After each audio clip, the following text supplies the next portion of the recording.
Good afternoon सभी को। Very good. तो कैसे हैं आप सभी? शुरू किया जाए।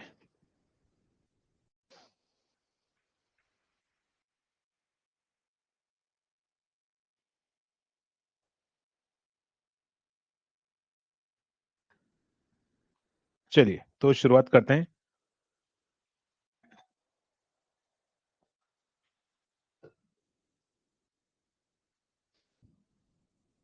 कॉम्बो विच बी में रीजनिंग की क्लास अपलोड नहीं हुई है। मैं बोल देता हूँ, अभी आज हो जाएगी। शायद उनको पता नहीं होगा कि वो नए नए बैच में अपलोड कर रहे होंगे। सभी में करवा दूंगा, टेंशन मत लीजिए ना। चलिए तो आगे स्टार्ट करते हैं नेक्स्ट पॉइंट पर।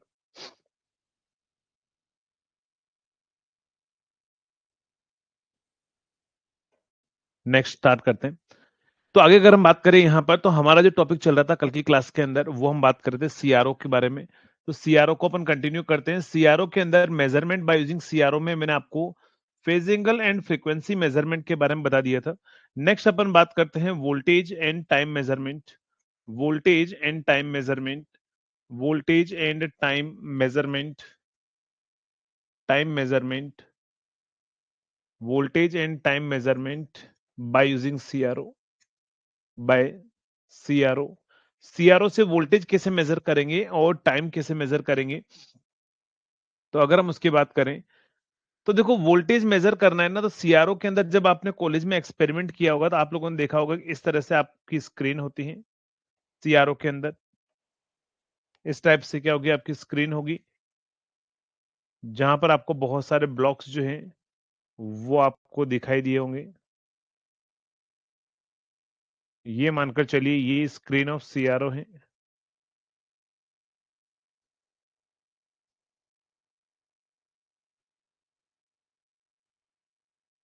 ये क्या है, स्क्रीन ऑफ सीआरओ है। नेक्स्ट।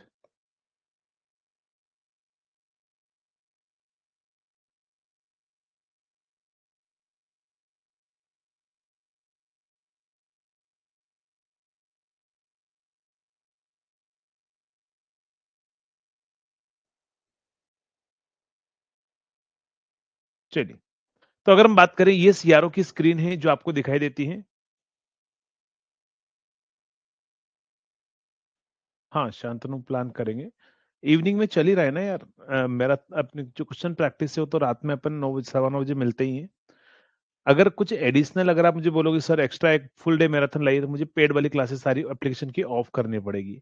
और आई थिंक मुझे नहीं लगता कि आप सभी चाहेंगे कि एप्लीकेशन वाली जो क्लासेस ऑफ कर कर वाईटी पर मैं क्लास करूं। राइट। क्योंकि एप्लीकेशन में जितना अपन शांति से आराम से पढ़ते हैं अपन। हाँ, संडे को प्लान कर लेंगे, संडे को कोई दिक्कत नहीं है। संडे को तो आई थिंक आपका एग्जाम ही हो जाएगा यार। संडे कितना तारीख को इस बार? आज 16 और ट्यूसडे है।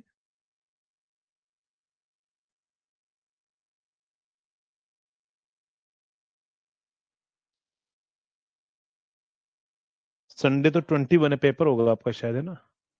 संडे 21 है, 21 को तो आपका पेपर है शायद।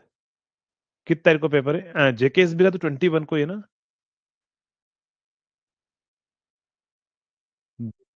22 को है, तो एक दिन पहले तो आप ट्रेवल करोगे ना, उस दिन थोड़ा ना क्लास देखोगे आप 21 को। एमपीपीटीसीएल 22 को है और 21 को जेकेएसबी का है। तो उस दिन आप ट्रेवल करोगे।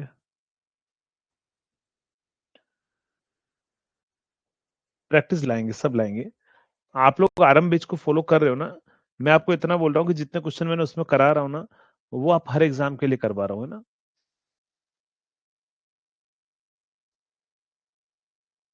चलिए, सीआरओ को डिटेल में दीजिए। बेटा डिटेल में हर एक चीज पढ़ाई है मैंने इसके अंदर। कोई भी पूछ लीजिए, जितने भी कॉम्बो बैच में पढ़ रहे हैं। आप मुझे बताओ, कॉम्बो बैच स्टूडेंट जो भी हैं, अगर इसके अंदर रिवीजन कर रहे हैं, जितना मैंने कॉम्बो बैच में पढ़ाया है उतना सारी की सारी चीजें अभी तक कल मैंने आपको यहाँ पर पढ़ाई की नहीं पढ़ाई फास्ट ट्रैक के अंदर? जल्दी से बताओ। हाँ, आरएम बैच प्रैक्टिस बैच है, जिसमें 6000 क्वेश्चन कम से कम मैं प्रैक्टिस करा चुका हूँ। 6000 क्वेश्चन कम नहीं होते वो, है ना? पूरा का पूरा पढ़ा रहा हूँ, है ना? तो निधि बेटा सोचना नहीं कि मैं आपको कम पढ़ा रहा हूँ। और रही बात, मैं आपको फिर से बोल रहा हूँ कि मैं एक सब्जेक्ट को 100 आवर्स में पढ़ाऊँगा या उसी सब्जेक्ट को 15 घंटे में पढ़ाऊँगा या उसी को मैं 10 घंटे में पढ़ाऊँगा। कंटेंट मैं आपको पूरा दूँगा। एक्सप्लेनेशन का जो टाइम है वो थोड़ा कम कर दूँगा, लेकिन कंटेंट आपको पूरा मिलेगा, है ना? ठीक है? तो आप ये समझ सोचो कि मैं नहीं पढ़ा रहा हूँ डिटेल में ही पढ़ रहे हैं अपन, है ना? चलिए, तो ये हमारे पास में क्या है, सीआरओ की स्क्रीन। अब थोड़ी देर बातें नहीं करते हैं, अब अपन थोड़ा फोकस करते हैं पढ़ाई पर इधर। तो यहाँ पर क्या होगा, ये हमारे पास में क्या है, ये टाइम एक्सिस है। ये क्या है, ध्यान रखिएगा, ये क्या है, टाइम एक्सिस ऑफ सीआरओ है। ये टाइम एक्सिस है। और ये जो है हमारे पास में, ये है एम्पलीट्यूड एक्सिस है। ये क्या है, एम्पलीट्यूड एक्सिस है। ये है एम्पलीट्यूड एक्सिस है। ये हमारे पास में है टाइम एक्सिस। और ये एम्पलीट्यूड या मैग्नीट्यूड एक्सिस है ना। एम्पलीट्यूड एम्पलीट्यूड एक्सिस हमारे पास में है। और सीआरओ के अंदर क्या होता है, एक्चुअली ये जो एक ब्लॉक होता है ना, उसकी जो विड्थ हमारे पास में होती है, वन ब्लॉक की जो विड्थ है वो हमारे पास में होती है एक्स डिवीजन। क्या होगा, वन ब्लॉक की जो विड्थ है वो होती है एक्स डिवीजन। और वाई एक्सिस पर जो एक ब्लॉक की विड्थ होती है वो होता है वाई डिवीजन। क्या होता है हमारे पास में, वाई डिवीजन। तो ये होगा एक्स डिवीजन और ये हमारे पास में क्या होगा, वाई डिवीजन होगा। ये सीआरओ की स्क्रीन है, ध्यान रखना, ये स्क्रीन की बात कर रहा हूँ, सीआरओ के लिए बात कर रहा हूँ, इनपुट सिग्नल की बात नहीं कर रहा हूँ। तो सीआरओ की स्क्रीन हमारे पास में ये एक्स डिवीजन है। इस पर कितने डिवीजन है, 1 2 3 4 5 6 7 है। तो नंबर ऑफ डिवीजन से इसको मल्टीप्लाई कर लो। तो एक्स डिवीजन को जितने डिवीजन है उससे मल्टीप्लाई कर देना, तो टोटल टाइम आ जाएगा सीआरओ स्क्रीन का, क्योंकि ये टाइम एक्सिस है ना। तो अगर आपको सीआरओ की स्क्रीन का टोटल टाइम लिखना है, टोटल टाइम, टोटल टाइम कहां पर, ऑन सीआरओ स्क्रीन। सीआरओ की स्क्रीन पर जो टोटल टाइम लिखना है ना, वो टोटल टाइम कितना होगा, टोटल टाइम कितना होगा। तो टोटल टाइम होगा हमारे पास में एक्स डिवीजन और मल्टीप्लाइड विद क्या होगा, number of division on X axis. क्या होगा हमारे पास में, नंबर ऑफ डिवीजन, कहां पर बात कर रहा हूं मैं, ऑन एक्स एक्सिस। कहां पर, ऑन एक्स एक्सिस। तो एक्स एक्सिस पर जितने भी डिवीजन होंगे उससे मल्टीप्लाई कर देंगे। वाई एक्सिस पर टोटल एम्पलीट्यूड कितना आ सकता है, तो अगर आपसे बोल दिया जाए कि total amplitude on Y axis कितना होगा, total total amplitude, total amplitude on कहां पर, ध्यान रखना, वाई एक्सिस। तो वाई एक्सिस पर टोटल एम्पलीट्यूड जो होगा वो हमारे पास में क्या होगा, वो होगा Y division, Y division multiplied with number of division, number of division कहां पर, on Y axis, on Y axis. तो ये हमारे पास में होगा, एक्स एक्सिस और वाई एक्सिस पर हम टाइम निकाल सकते हैं। अब मानकर चलिए सीआरओ के अंदर आपको पता होगा, जब भी आपने एक्सपेरिमेंट किया होगा, आपसे पूछा जाता था कि सीआरओ कितना मेजर कर रहा है। तो सीआरओ को मेजर करने के लिए, उसकी रीडिंग को फाइंड आउट करने के लिए आप हमेशा क्या करते थे, आप उसकी रीडिंग को मेजर करने के लिए आप यहां से पीक से लेकर पीक का वोल्टेज आप मेजर करते थे ना। ये वीएम है मान लो, और ये माइनस वीएम हमारे पास में है। तो क्या करोगे, वीएम और ये माइनस वीएम अगर हमारे पास में है तो क्या करोगे, peak to peak voltage measure कर लोगे। ये विड्थ वीएम हमारे पास में है और ये विड्थ वीएम है। तो ध्यान रखना, सीआरओ जो है हमेशा peak to peak voltage measure करता है। तो आंसर क्या आएगा, 2 वीएम हमारे पास में रहेगा ना। चलिए, तो यहां पर अगर हम बात करें सीआरओ क्या मेजर करता है, सीआरओ मेजर क्या करेगा, सीआरओ रीडिंग जो होगी, सीआरओ रीडिंग जो होगी हमारे पास में, वो रहेगा peak to peak voltage measure करता है। सीआरओ क्या मेजर करता है, ध्यान रखिएगा, V peak to peak voltage measure करता है। अगर मान लो वी फोर साइनोसोडल इनपुट की बात कर रहा हूं, ये वीएम है और ये वीएम है, तो पीक टू पीक कितना हो जाएगा, 2 वीएम हमारे पास में होगा। तो यहां पर इसी को आप लिख सकते हो, वी पीक टू पीक कितना होगा, 2 वीएम हमारे पास में रहेगा। तो यहां से आप वीएम की वैल्यू निकाल सकते हो, V peak to peak divide by क्या होगा, 2 होगा। और आपसे बोल दिया जाए कि RMS value of sine, RMS value of sine कितना होगा। तो साइनोसोडल सिग्नल की जो आरएमएस वैल्यू होगी वो क्या होगी हमारे पास में, तो वो होगी वीएम बाय रूट 2 होता है साइनोसोडल सिग्नल की आरएमएस वैल्यू। वीएम की वैल्यू वहां से पुट कर दूंगा, तो V peak to peak divide by 2 root 2 हमारे पास में होगा। तो एग्जामिनर आपको एग्जाम में ऐसा क्वेश्चन पूछेगा, आपसे बोल दिया जाएगा if CRO reading, CRO reading as कितना है हमारे पास में, 200 वोल्ट, व्हेन, कब, जब हम साइनोसोडल इनपुट दे रहे हैं, when sinusoidal input is given, when sinusoidal input is given, जब अपन साइनोसॉइडल इनपुट देते हैं तो उस टाइम पर हमारे पास में क्या होगा, सीआरओ की रीडिंग जो है वो हमारे पास में 200 है। आपसे पूछेगा बताओ find RMS value of input, find RMS value of input, क्या पूछेगा, find RMS value of input, RMS value of sine. तो साइन की आरएमएस वैल्यू क्या होती है, तो ऑलरेडी मैं बता चुका हूं, आरएमएस वैल्यू ऑफ साइन पूछेगा तो V peak to peak upon 2√2 करना होगा। तो यहां पर क्या लिख दोगे, बस वी पीक टू पीक कितना है 200 है, डिवाइड बाय 2√2 कर दीजिए, तो ये कितना होगा 100 डिवाइड बाय √2। तो आंसर कितना आ जाएगा हमारे पास में 70.7, कितना आंसर आएगा 70.7 जो है वो ही हमारे पास में क्या होगा, आरएमएस वैल्यू ऑफ इनपुट हमारे पास में रहेगा 70.7 हमारे पास में रहेगा, कितना रहेगा 70.7 हमारे पास में आएगा। चलिए नेक्स्ट पॉइंट, नेक्स्ट अगर हम बात करें आपसे, तो आपको एग्जाम में ऐसा क्वेश्चन पूछ लिया जाएगा कि हम साइन इनपुट दे रहे हैं, साइन इनपुट दे रहे हैं, साइनोसोडल इनपुट हम देकर चल रहे हैं, और साइनोसोडल इनपुट के अंदर जो है उसकी आरएमएस वैल्यू कितनी है, उसकी आरएमएस वैल्यू है साइन की 100 वोल्ट, 100 वोल्ट हम इनपुट में देकर चल रहे हैं। फ्रीक्वेंसी कितनी है हमारे पास में, 100 हर्ट्ज है, 100 हर्ट्ज हमारे पास में है, 100 हर्ट्ज हमारे पास में है। तो आपसे बोल दिया जाएगा कि सीआरओ स्क्रीन के बारे में बोल देगा, सीआरओ स्क्रीन के बारे में बोल देगा, सीआरओ स्क्रीन में बोल देगा एक्स डिवीजन जो है, एक्स डिवीजन है वो कितना है हमारे पास में, वो होगा 5 मिली सेकेंड पर डिवीजन, 5 मिली सेकेंड पर डिवीजन है। और नंबर ऑफ डिवीजन कितना है, डिवीजन ऑन एक्स एक्सिस कितने हैं, डिवीजन ऑन एक्स एक्सिस जो है वो हमारे पास में है 8। नेक्स्ट आपसे बोल दिया जाएगा सीआरओ स्क्रीन के बारे में, वाई डिवीजन के बारे में बोल देगा, वाई डिवीजन जो है वो कितना है 10 वोल्ट पर डिवीजन है, 10 वोल्ट पर डिवीजन है। और वाई डिवीजन ऑन कहां पर, वाई एक्सिस पर कितने हैं, तो 20 डिवीजन है। तो आपसे पूछेगा बताओ find number of cycle of waveform display, find number of cycle of waveform display, cycle of waveform display, waveform display क्या होगी, कितनी हमारे पास में number of cycle of waveform display कितनी होगी, जल्दी से बताओ क्या आंसर आएगा, फास्ट आंसर देंगे।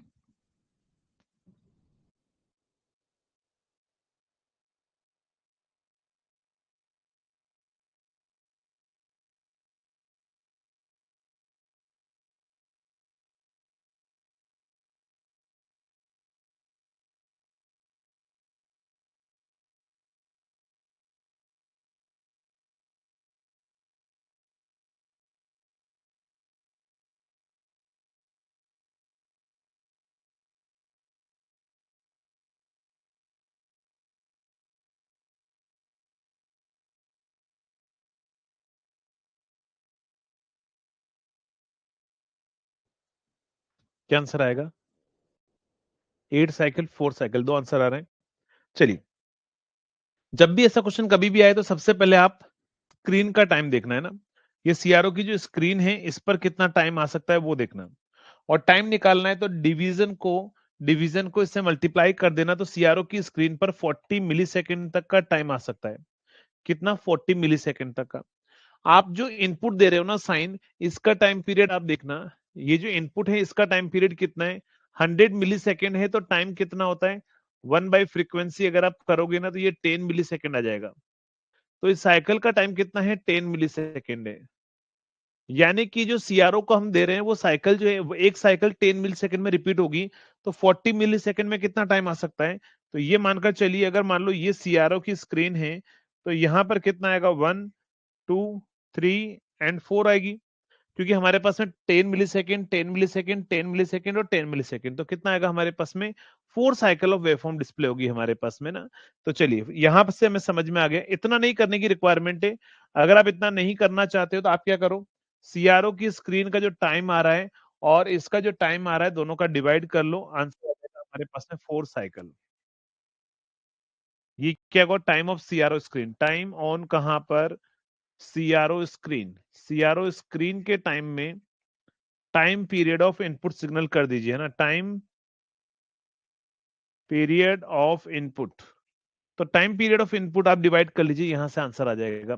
अगला क्वेश्चन आपसे इसी के अंदर ये पूछ लेगा कि बताओ सीआरओ की स्क्रीन पर जो साइकिल है वो आपके पास में ऐसे कंप्लीट साइकिल शो हो रही होगी, या कहीं पर इसका एम्पलीट्यूड ऐसे क्लिप तो नहीं हो रहा होगा, ऐसी वेवफॉर्म तो नहीं आ रही होगी कि ये वाला पार्ट तो सीआरओ की स्क्रीन के बाहर है जो हमें नहीं दिखाई देगा, तो कहीं ऐसा क्लिप वाला एम्पलीट्यूड तो नहीं दिखा रहा है ऐसा वेवफॉर्म, ऐसा वेवफॉर्म। जल्दी से बताओ क्या होगा? एक प्योर हमारे पास में साइन वेवफॉर्म शो होगी, या इसका जो पीक है वो क्लिप होगा? बताओ क्या आंसर आएगा? जल्दी से बताएंगे। क्लिप होगा एम्पलीट्यूड, या फिर हमारे पास में प्योर साइन होगा? तो उसके लिए आपको क्या करना है, आपको यहां पर देखना है कि सीआरओ की स्क्रीन पर टाइम कितना आ सकता है।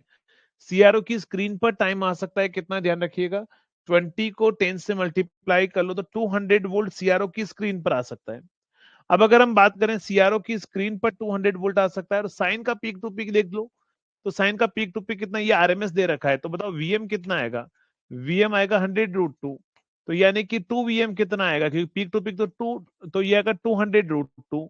तो आपको पता है कि जो इनपुट दे रहे हैं उसका पीक 200√2 है, मतलब जो इनपुट दे रहे हैं ये इनपुट है, ये इनपुट का 200√2 है, क्योंकि 200√2 की वैल्यू 200 से ज्यादा होगी। तो ये इनपुट का 200√2 है, और हमारे पास में स्क्रीन पर 200 ही आ सकता है, तो ये इतना सा ही शो करेगा, पूरा नहीं शो कर सकता है, तो इसीलिए आउटपुट क्या होगा, इसका क्लिप होगा, है ना। तो यहां पर क्या रहेगा हमारे पास में, क्लिप्ड आउटपुट जो है वो हमारे पास में शो होगा। क्या होगा? क्लिप्ड आउटपुट हमारे पास में शो होगा। जल्दी से बताएंगे, ये चीज क्लियर है? ये चीज क्लियर है? ये तो मैंने एक बड़ा सा न्यूमेरिकल करा दिया आपको, छोटे छोटे न्यूमेरिकल भी पूछ लेता है बहुत बार, बहुत बार ऐसे ये क्वेश्चन भी पूछा हुआ है आपको, ये वाला ओनली। आपको ये टाइम देता है, नंबर ऑफ डिवीजन देता है, और पूछता है कि बताओ फ्रीक्वेंसी कितनी होगी। फ्रीक्वेंसी कितनी होगी तो आपको क्या करना है, ध्यान रखिएगा, दोनों को मल्टीप्लाई करके टाइम निकाल देना है, और टाइम निकाल कर क्या करना है, 1/f कर देना है, या f इजिकल टू 1/t कर देना है, फ्रीक्वेंसी आपके पास में आ जाएगा। तो इस तरह के क्वेश्चन भी आपको एग्जामिनर एग्जाम के अंदर पूछेगा। तो मेरे अकॉर्डिंग समझ में आ गया होगा कि टाइम कैसे अपन निकालेंगे, फेज एंगल, और कैसे अपन फाइंड आउट करेंगे फ्रीक्वेंसी। नेक्स्ट, नेक्स्ट, अगर हम बात करें अगले पॉइंट पर, तो हमारे पास में क्या होगा, नेक्स्ट होगा, एक बात करते हैं, नेक्स्ट टॉपिक हेडिंग लिखना, इलेक्ट्रोस्टैटिक डिफ्लेक्शन। क्या होगा हमारे पास में? Electrostatic deflection. क्या होगा? Electrostatic deflection. Electrostatic deflection. अगर मैं इलेक्ट्रोस्टैटिक डिफ्लेक्शन की अगर मैं बात करूं, तो इलेक्ट्रोस्टैटिक डिफ्लेक्शन क्या होगा हमारे पास में? तो ये फॉर्मूला याद रखना, इलेक्ट्रोस्टैटिक डिफ्लेक्शन का जो सिंबल होता है वो कैपिटल डी होता है, L into L D divide by 2 VA into D into V D. ये फॉर्मूला आपको याद रखना है, इलेक्ट्रोस्टैटिक डिफ्लेक्शन का फॉर्मूला। इसके ऊपर डायरेक्टली न्यूमेरिकल पूछेगा, जिसमें एल क्या होगा? एल हमारे पास में क्या होगा? Distance of screen of CRO, distance of screen of CRO from the center of deflecting plate, center of deflecting plate, from the center of deflecting plate, from the center of deflecting plate, from the center of deflecting plate। Next होगा हमारे पास में LD, क्या होगा हमारे पास में? Length of deflecting plate. क्या होगा? Length of deflecting plate, length of deflecting plate. Next होगा हमारे पास में VA, जो होगा वो होगा accelerating potential, accelerating potential, accelerating potential. D हमारे पास में क्या होगा? तो distance between deflecting plate. D हमारे पास में क्या होगा? Distance between deflecting plate, deflecting plate. और वी डी क्या होगा हमारे पास में? वी डी होगा potential difference between deflecting plate. क्या होगा? पोटेंशियल डिफरेंस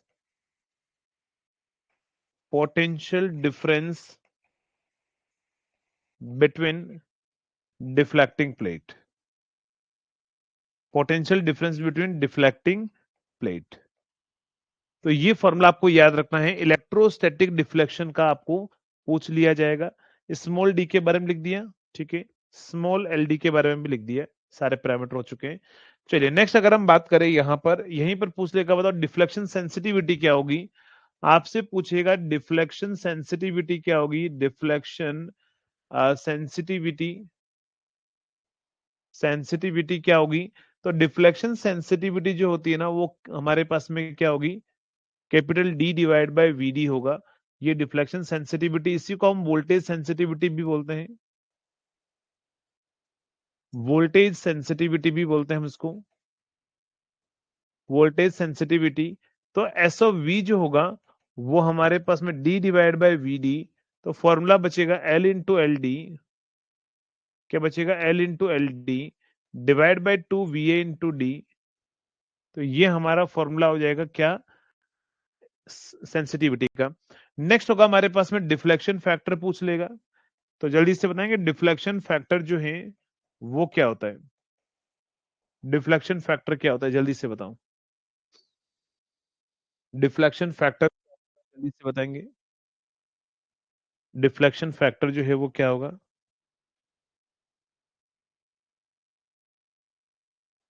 डिफ्लेक्शन फैक्टर क्या होगा।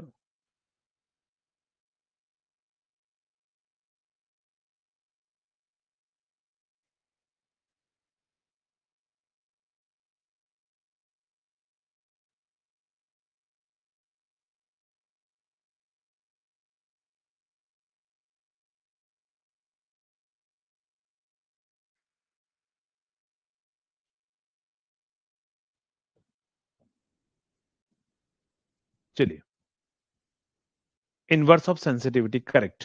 तो वन अपॉन सेंसिटिविटी कर देना, तो ये अब फॉर्मूला हो जाएगा हमारे पास में two V A into D, और यहां से क्या आएगा, एल इंटू एल डी हमारे पास में हो जाएगा। तो वन अपॉन सेंसिटिविटी होगा डिफ्लेक्शन फैक्टर, क्या होगा, इनवर्स ऑफ सेंसिटिविटी जो होता है वही डिफ्लेक्शन फैक्टर हमारे पास में होता है, करेक्ट। नेक्स्ट अगर हम बात करें यहां पर एक रिलेशन याद रखिएगा, सीआरओ के अंदर बैंडविड्थ और राइज टाइम के अंदर, बैंडविड्थ जो होता है वो 0.35 डिवाइड बाय राइज टाइम होता है ना, क्या होता है, बैंडविड्थ जो होता है 0.35 डिवाइड बाय राइज टाइम हमारे पास में होता है, जिसके ऊपर बहुत बार क्वेश्चन एग्जाम में पूछा गया है। नेक्स्ट अगर हम बात करें इसके बाद में, तो वोल्टेज मेजरमेंट हो गया हमारे पास में, फ्रीक्वेंसी मेजरमेंट हो गया, ठीक है, बाकी सारी चीज जो है वो कंप्लीट ही है हमारे पास में, बाकी सारी चीजें क्या कंप्लीट है। आपको एग्जाम में ऐसा क्वेश्चन पूछ लेगा ना, आपसे बोल दिया जाएगा इफ रीडिंग ऑफ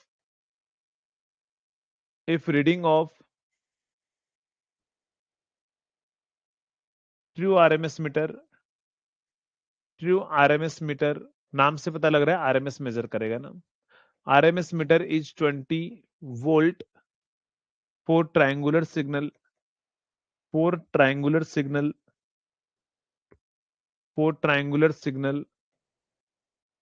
आपसे पूछ लिया जाएगा बताओ find average value, find average value of triangular signal,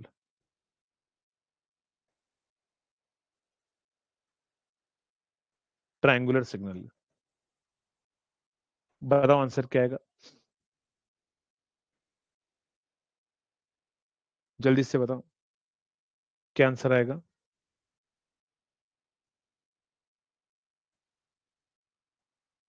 fast answer देंगे,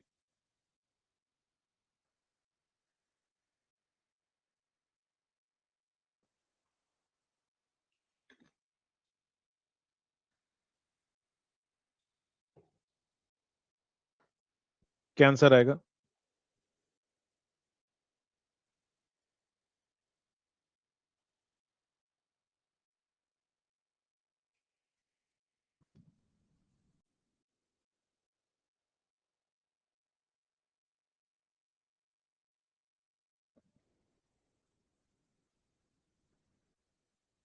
चलिए, अरे किसी ने आंसर नहीं दिया, ऐसे मत करो यार, कोई नहीं देगा आंसर, चलो कोई दिक्कत नहीं, मैं देता हूं आंसर। ये होता है ट्रायंगुलर सिग्नल, ये होता है ट्रायंगुलर सिग्नल, ये होता है, इसका एम्पलीट्यूड होता है ए नॉट। इसकी एवरेज वैल्यू आप निकाल लो, area divide by time period करके, बहुत बार निकलवाई हुई है मैंने। आपको A naught by root A naught by 2 होगा। आरएमएस वैल्यू इसकी निकाल लो, ए नॉट बाई रूट 3 होगा। तो मैंने आपको ए नॉट बाई रूट 3 दे रखा है 20, ये मैंने दे रखा है, तो यहां से ए नॉट की वैल्यू निकालो, 20 बाई रूट 20 इंटू रूट 3 होगा, 20 रूट 3 होगा हमारे पास में। तो यहां से लाकर वैल्यू पुट कर लो, 20 रूट 3 डिवाइड बाई 2 कर लो, तो 10 रूट 3 आपका आंसर आएगा। तो आंसर आएगा 10 रूट 3। क्या आंसर आएगा? 10 रूट 3 जो है वो हमारा आंसर आएगा। ठीक है, मैंने आपको ट्रू आरएमएस रीडर की जो अभी मीटर दे रखा है उसकी रीडिंग दे रखी है 20, आरएमएस वैल्यू दे रखी है, एवरेज वैल्यू पूछी हुई है, ए नोट यहां से निकालना था, यहां लाके पुट करके आप आंसर बता सकते हो 10 रूट 3। ठीक है, तो ऐसा क्वेश्चन कभी पूछे तो आप इस तरीके से क्या कर सकते हैं, आप सॉल्व कर सकते हैं। नेक्स्ट पॉइंट पर बढ़ते हैं अपन आगे। नेक्स्ट अगले पॉइंट पर हम बढ़ते हैं, और नेक्स्ट इंपॉर्टेंट पॉइंट क्या होगा तो समझिएगा। नेक्स्ट इंपॉर्टेंट पॉइंट क्या होगा तो समझना। अगर आपसे बोल दिया जाए यहां पर, चलिए ठीक है, इससे तो कंप्लीट है हमारे पास में। नेक्स्ट अपन आते हैं अगले टॉपिक पर, और वो होगा डीवीएम, डिजिटल वोल्टमीटर। क्या होगा? Digital voltmeter, digital voltmeter, digital voltmeter, DVM. चलिए, अगर हम बात करें डिजिटल वोल्टमीटर के बारे में, तो डिजिटल वोल्टमीटर में यहां पर हमारे पास में जो होगा मोस्ट इंपोर्टेंट NS2 1/2 मीटर, ये हमारे पास में रहेगा। अगर आपको NS2 1/2 मीटर हमारे पास में दे दिया जाए और हमें पूछा जाए कि बताओ आपके पास में नंबर ऑफ डिजिट डिस्प्ले, क्योंकि डिजिटल वोल्टमीटर है ना, एक तो चीज ध्यान रखना, इसका इनपुट इंपीडेंस क्या होता है? वेरी हाई होता है। इनपुट इंपीडेंस जो होगा, इनपुट इंपीडेंस कितना होता है? मेगा ओम के अंदर होता है। मेगा ओम मतलब वेरी हाई, वेरी हाई जो है वो इसका इनपुट इंपीडेंस होता है। नेक्स्ट आपसे पूछेगा कि बताओ number of cycle, number of digit display कितनी होगी। आपसे बोलेगा number of digit display, number of digit display, तो कितनी डिजिट जो है वो हमारे पास में क्या होगी? डिस्प्ले होगी। नंबर ऑफ डिजिट डिस्प्ले अगर आपसे पूछ लिया जाए तो क्या करना है, यहां पर जो हमारे पास में कैपिटल एन दे रखा है ना, उसमें एक ऐड कर देना, तो n+1 जो है ये डिजिट डिस्प्ले होगी हमारे पास में। नेक्स्ट अगर हम बात करें तो ये हमारे पास, क्या हो गया बेटा, क्यों प्रेस कर रहे हो? मैं बंद कर देता हूँ ना साउंड थोड़ी देर के लिए। सुशील, कमल, बेटा बताइए, कोई डाउट, कुछ पूछना है?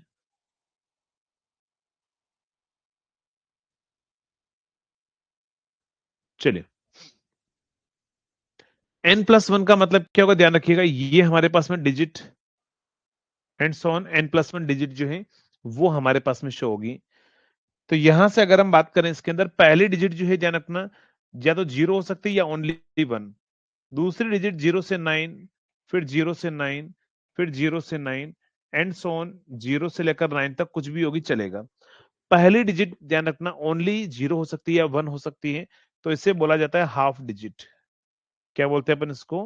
हाफ डिजिट जो है वो हम इसको बोलकर चलते हैं। बाकी रिमेनिंग जितनी होगी ये सारी क्या होगी?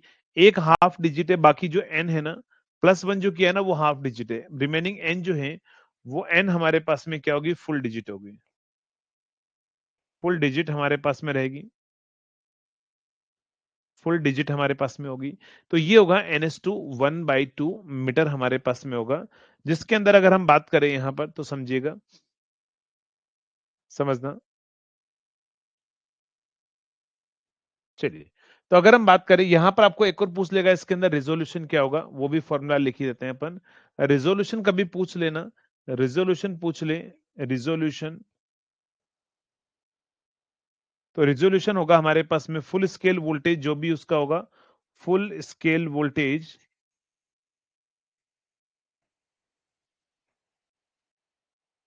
डिवाइड बाय क्या होगा हमारे पास में? 10 to the power n। ध्यान रखना, फुल स्केल वोल्टेज में क्या करोगे? 10 की पावर n, n क्या होगी? एंड यहाँ पर जो भी होगी आपके पास में उसको पुट करके आप रेजोल्यूशन निकाल सकते हो। चलिए, आपको एग्जाम में ऐसा क्वेश्चन पूछ लेगा, आपसे पूछेगा बताओ find resolution of 4:1/2 0 to 10 volt dBm d ऐसे लिखो 0 to 10 volt dBm where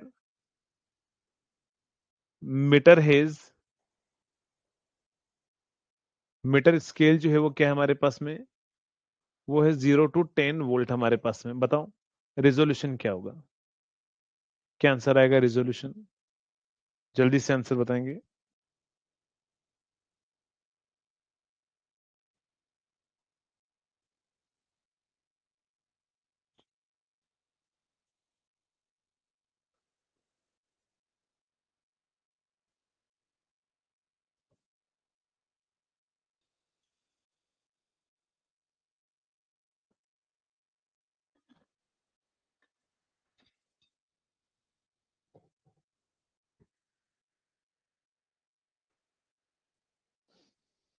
क्या आंसर आएगा?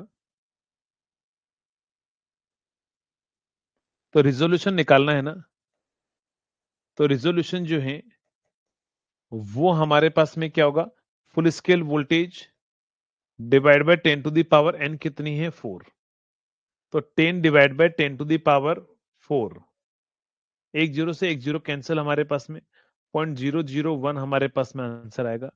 क्या आएगा रेजोल्यूशन? 0.001। क्या आंसर आएगा? 0.001। अच्छा, आपके कमेंट शो नहीं हो रहे मुझे ना,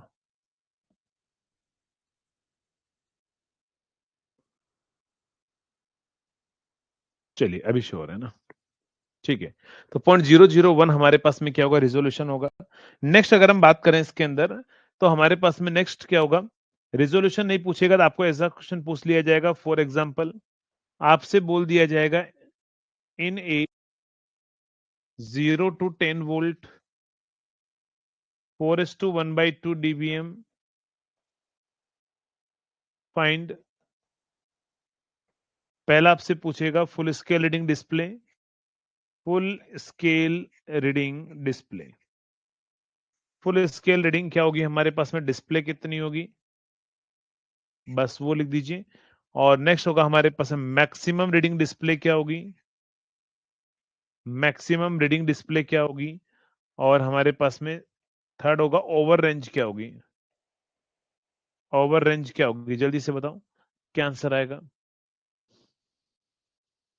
फुल स्केल रीडिंग डिस्प्ले कितनी होगी, मैक्सिमम कितनी होगी, और ओवर रेंज कितनी होगी।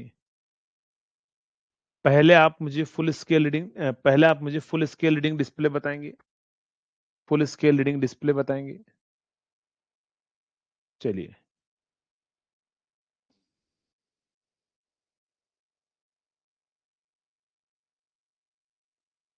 ठीक है, देखते हैं, देखिए क्या होगा, आंसर क्या आएगा। तो सबसे पहले आपके पास है नंबर ऑफ डिजिट डिस्प्ले की बात करें, तो सबसे पहले आपको लिखना है क्या होगा, number of digit display, number of digit display. Digit कितनी होती है, n+1 होती है, n कितना है 4 है, तो +1 यानी कि 5 डिजिट हमारे पास में दिखेगी। तो बहुत सारे तो 4 डिजिट में आप आंसर दे रहे हो। नंबर ऑफ डिजिट डिस्प्ले कितनी होगी ध्यान रखिएगा, तो वो n+1 होती है। तो n यहाँ पर जो आगे लिखा हुआ है मैंने क्वेश्चन में, वो n4 लिखा हुआ है, तो 4+1 5 डिजिट डिस्प्ले होगी। तो यहाँ पर जो है ये जो डिजिट डिस्प्ले होगी ना, वो क्या होगी हमारे पास में 1 2 3 4 एंड 5। तो पहली डिजिट 0 या 1 होगी, 0 या 1 होगी, फिर 0 से 9, 0 से 9, 0 से 9, 0 से 9, ये होगा हमारे पास में। अगर हम बात करें इसके अंदर, तो आपसे बोल दिया जाएगा कि यहाँ पर पॉइंट भी लगेगा, है ना, तो फिर आपको रिजोल्यूशन निकालना पड़ेगा। रिजोल्यूशन आप निकालोगे, रिजोल्यूशन, तो रिजोल्यूशन क्या करोगे, फुल स्केल रीडिंग कितना है हमारे पास में क्वेश्चन के अंदर, 10 वोल्ट है, तो ये 10 volt divide by 10 to the power 4 यानी कि 0.001। तो बैक साइड से 3 के बाद में डॉट लगा हुआ है, तो यहां पर भी बैक साइड में 3 नंबर के बाद में डॉट लगेगा। तो यहां से कितना आ जाएगा, पहली डिजिट को आप 1 लिख दो, दूसरी डिजिट को आप क्या लिख दो 0, फिर पॉइंट लगा दो, फिर 0 0 0। तो ये जो होगा ये होगी फुल स्केल रीडिंग डिस्प्ले। जो डिस्प्ले पर जो हमें शो होगी ना वो फुल स्केल रीडिंग डिस्प्ले इतनी शो होगी। फुल स्केल के लिए इसको 1 कर देना, इसको आप क्या कर दोगे 0, और फिर उसके बाद में क्या होगा हमारे पास में बाकी सबको 0 कर दो, क्योंकि फुल स्केल हमें 10 चाहिए। क्वेश्चन के अकॉर्डिंग हमें 10 चाहिए, लेकिन वो आंसर 10 नहीं शो करके 10.000 शो करेगा, है ना। नेक्स्ट अगर हम बात करें मैक्सिमम रीडिंग डिस्प्ले में तो क्या होगा, मैक्सिमम रीडिंग की अगर हम बात करें तो मैक्सिमम के लिए तो ये 1 हो सकता है, मैक्सिमम में ये 9, ये 9, ये 9 और ये 9। मैक्सिमम में क्या होगा ध्यान रखिएगा 19.999 होगा। ओवर रेंज क्या होगी, ओवर रेंज तो वो हमारे पास में क्या होगी, इन दोनों को माइनस कर दो तो 9.999, क्या आंसर आएगा 9.999। ये ओवर रेंज होगी। तो एक क्वेश्चन मैं आपको खुद करने के लिए दे रहा हूं, आप मुझे उसका आंसर बताएंगे।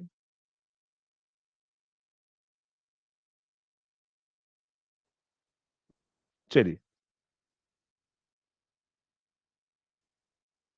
यहां पर आपको दे देगा 0 to 1 वोल्ट, 3:1/2 dBm। इसके आंसर निकालो तीनों, जल्दी से आंसर बताएंगे क्या आंसर होगा।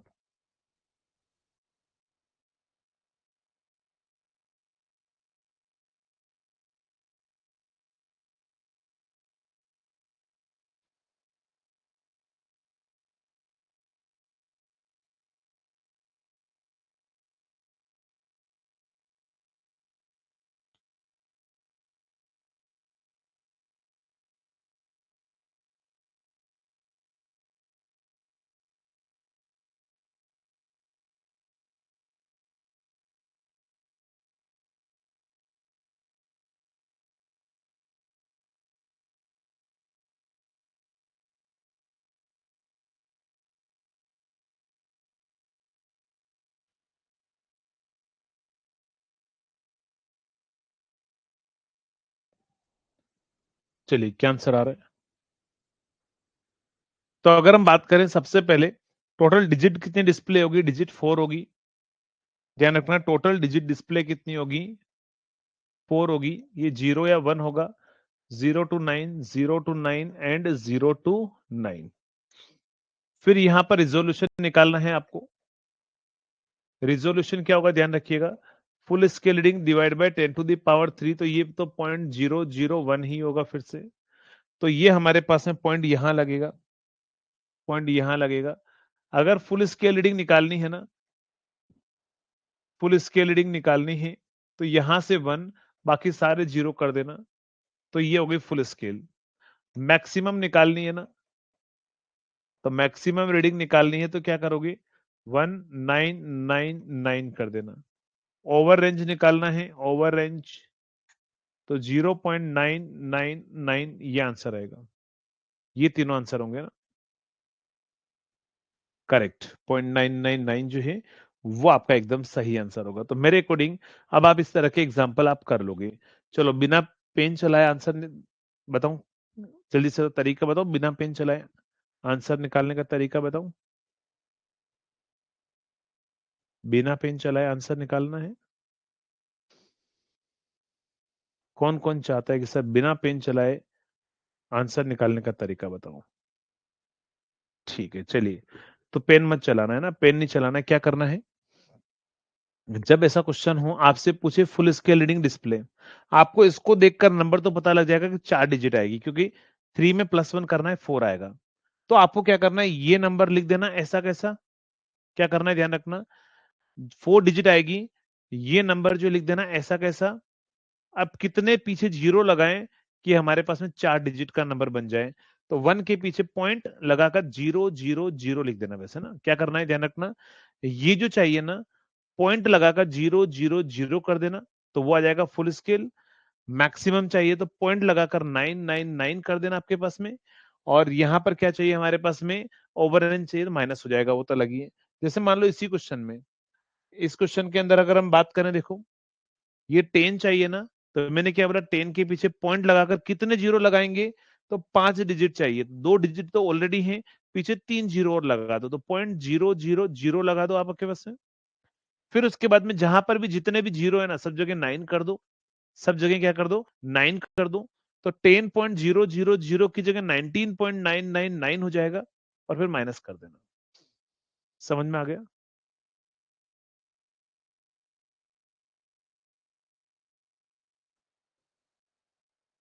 किसको करना चाहिए? पूरा रिप्लाई पूरा पढ़ो बेटा, आधा दौरा थोड़ी ना पढ़ना है, पूरा पढ़ना है। चलो तो आप मुझे बताओ, क्या अब आपको पेन चलाने की रिक्वायरमेंट होगी इस टाइप के क्वेश्चन के अंदर? क्या इस तरह के क्वेश्चन के अंदर पेन चलाने की रिक्वायरमेंट होगी? तो नहीं है, पेन चलाने की रिक्वायरमेंट नहीं, बट प्रोसेस बताना जरूरी होता है। तो प्रोसेस मैंने आपको बता दिया, और ट्रिक भी मैंने आपको बता दी कि इस तरह के क्वेश्चन में कुछ भी नहीं करना है।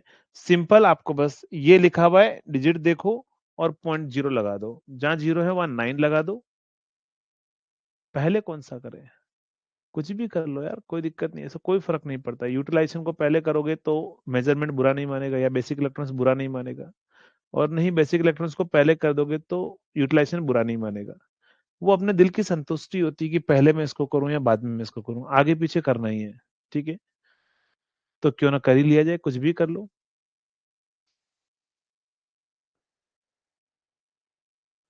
अरे सब पढ़ेंगे बेटा अभिषेक, सब पढ़ेंगे। ये अच्छा नहीं लग रहा है क्या? मैं छोड़ दूं डीबीएम, आगे वाला जो छोड़ देते हैं? अभिषेक बोल रहे सर मेजरमेंट में अब रेजिस्टेंस पढ़ाइए आप। छोड़ दें आगे वाला? चलो जल्दी से बताओ, आगे वाला आप बोलोगे कि सर छोड़ दो, आगे वाला डीवीएम हमें नहीं पढ़ना है, आप बस रेजिस्टेंस पढ़ा दो अब हमें। कहीं ऐसा तो नहीं है कोई, अभिषेक, कोई चक्कर वक्कर तो नहीं? सच बताना, कि क्या पता आप कोई मौसा ताऊ फूफा पेपर बना रहे हो, और उन्होंने बोल दिया कि बेटा तो रेजिस्टेंस अच्छे से पढ़ लेना सर से, क्वेश्चन क्वेश्चन फिक्स से मैं दे ही रहा हूँ वहां से। अगर ऐसा कुछ हो चक्कर तो बता दो, क्योंकि रेजिस्टेंस के पीछे आप बहुत पढ़े हो। कल भी आप कमेंट कर रहे थे सर रेजिस्टेंस नहीं पढ़ाओगे क्या, सर रेजिस्टेंस नहीं पढ़ाओगे क्या? तो इसीलिए कहीं कुछ हो तो बता दो, दो चार क्वेश्चन हमें भी बता दो तो भला हो जाए सभी का यार। इतनी मेहनत अपन ऐसे ही फालतू में कर रहे हैं। मैं तो बोल रहा हूँ ऐसा कोई आदमी मिल जाए जो बताने वाला हो, तो मैं 20 क्वेश्चन पढ़ाऊं, सिलेबस खत्म। या 100 क्वेश्चन का पढ़ाया, 100 क्वेश्चन के कॉन्सेप्ट दिए, सिलेबस खत्म। नहीं? चलो, तो फिर थोड़ा सा वेट करो ना, रेजिस्टेंस भी आएगा, सब आएगा। चलिए, तो इसके अलावा भी हमारे पास में क्या होता है, अभी भी और भी होते हैं हमारे पास में डिजिटल वोल्टमीटर। और डिजिटल वोल्टमीटर में आप लोगों ने नाम सुने होंगे कौन कौन से। एक होता है रैम टाइप, रैम्प टाइप।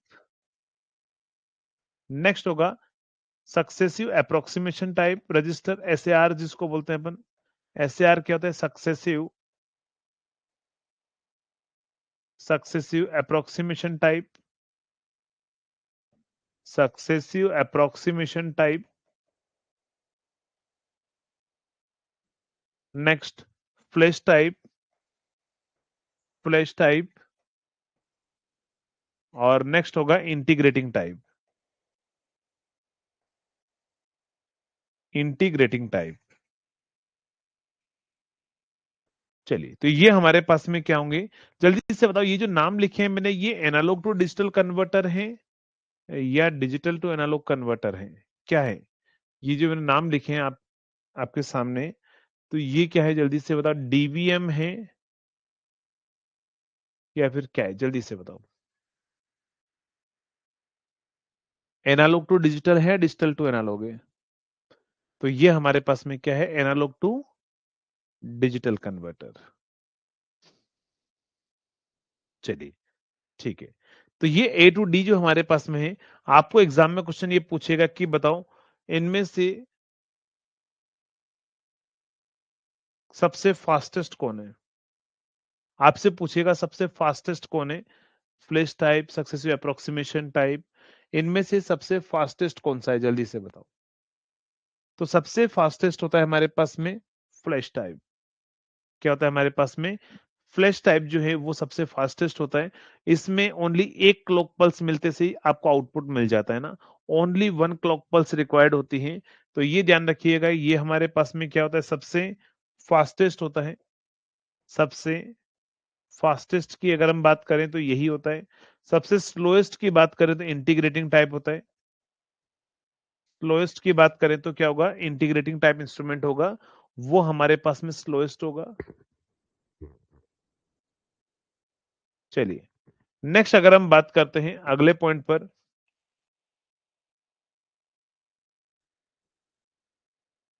चलिए नेक्स्ट अगर हम बात करें अगले पॉइंट पर, तो नेक्स्ट आपसे पूछ लिया जाएगा कि बताओ स्विचिंग स्पीड किसकी हाई होती है। चलो उससे पहले अपन लिख देते हैं, यहां पर क्लॉक पल्स के लिए conversion time, number of clock pulse के लिए देता हूं मैं, नंबर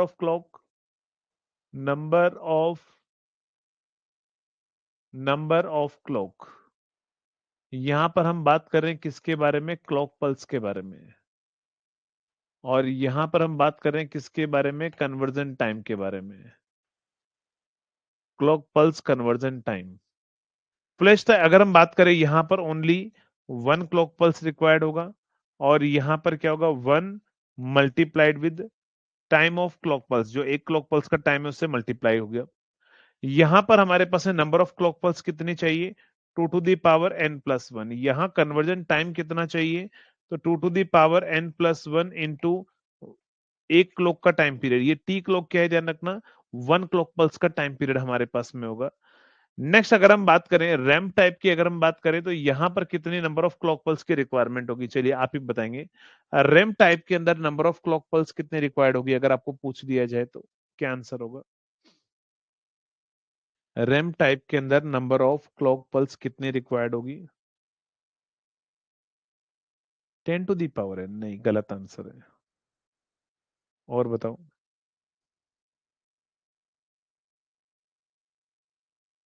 नहीं पता है, चलिए नहीं पता है कोई दिक्कत नहीं है। लिखिए two to the power N minus one होता है, कितना होता है, two to the power N minus one. Successive approximation type के अंदर एन क्लॉक पल्स हमारे पास में चाहिए।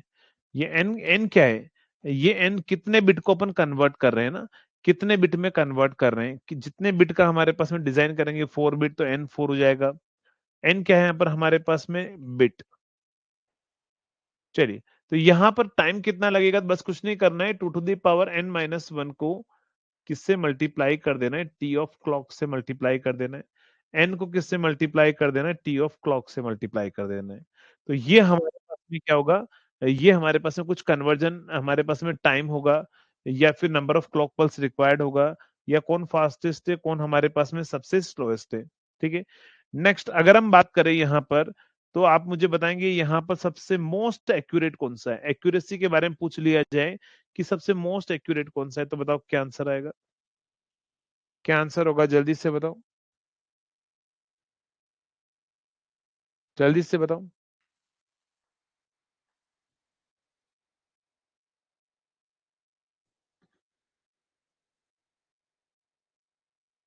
Integrating type. अगर हम बात करें सबसे मोस्ट एक्यूरेट जो है वो ये होता है इंटीग्रेटिंग टाइप, ये होता है मोस्ट एक्यूरेट। देखो इनको रटना नहीं है ना, ये इनको रटना नहीं है, आप इनको समझना। आपकी जिंदगी में भी आप ये सारी चीज अप्लाई करते हो इस टेबल को, है ना। आपकी जिंदगी में आप मुझे बताओ, आप ये बोलते हो ना कि भैया जल्दी का काम शैतान का, ये बोलते हो ना कि जल्दी का काम किसका है, शैतान का काम है। तो जल्दी अगर आप काम करेंगे, स्पीड अगर आपकी ज्यादा होगी, तो क्या होगा, गलती होने के ज्यादा चांसेस रहेंगे।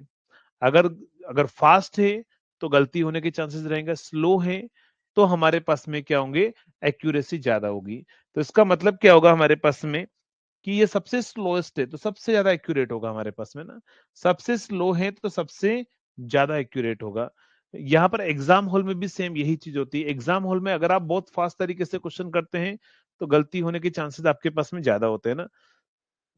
तो ध्यान रखिएगा, बहुत ज्यादा फास्ट स्पीड से भी क्वेश्चन नहीं करना है, कि पता लगा इजी क्वेश्चन में ही ये आंसर निकला और जल्दी जल्दी बी टिक कर दिया, ऐसा नहीं करना है ना। तो सिंपली आप बता देना, सबसे स्लोएस्ट ये है, मतलब सबसे मोस्ट एक्यूरेट ये है, आफ्टर देन एक्यूरेसी इसकी ज्यादा होगी, फिर इसकी होगी, ये सबसे लीस्ट एक्यूरेट है। ये क्या है, फ्रेश टाइप में हमारे पास में लीस्ट एक्यूरेट, ये क्या होगा ध्यान रखिएगा, ये होगा लीस्ट एक्यूरेट, लीस्ट एक्यूरेट।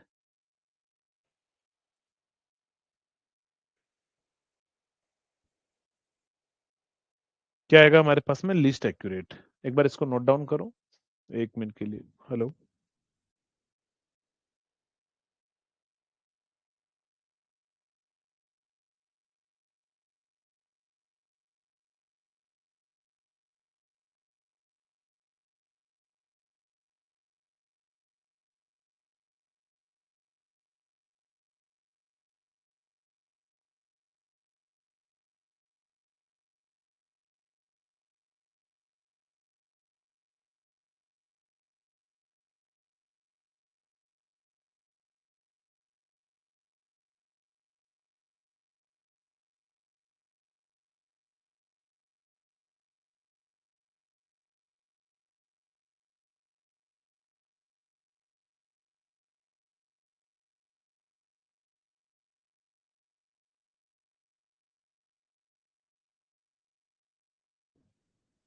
अच्छा, एक चीज ध्यान रखना, अगर आप में से कोई जिनके भी बैच एक्सपायर हो रहे हैं, उनको आप डायरेक्ट एप्लीकेशन से अभी अपग्रेड मत करना। अभी एप्लीकेशन से मतलब कॉम्बो ए मत लेना, क्योंकि अभी उसकी प्राइस बढ़ चुकी है ना। आपका जो अपग्रेडेशन, जो ऑफर वाली प्राइस है, उसी प्राइस में आपका अपग्रेड जो है वो हो जाएगा, जिसको भी अपना पुराना बेच अपग्रेड करवाना है। ठीक है, फिर से बता रहा हूँ कि उस प्राइस पे मत करना, नहीं तो आपकी ज्यादा कॉस्ट लग जाएगी। आप अपग्रेड जो है, जो ऑफर वाली प्राइस थी ना पहले, सेलिब्रेशन वाली, उसी प्राइस में आपका अपग्रेड हो जाएगा ना।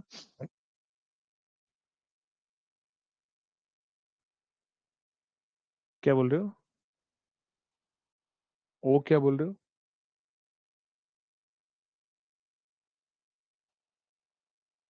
कहीं एरर है क्या कहीं? हम्म।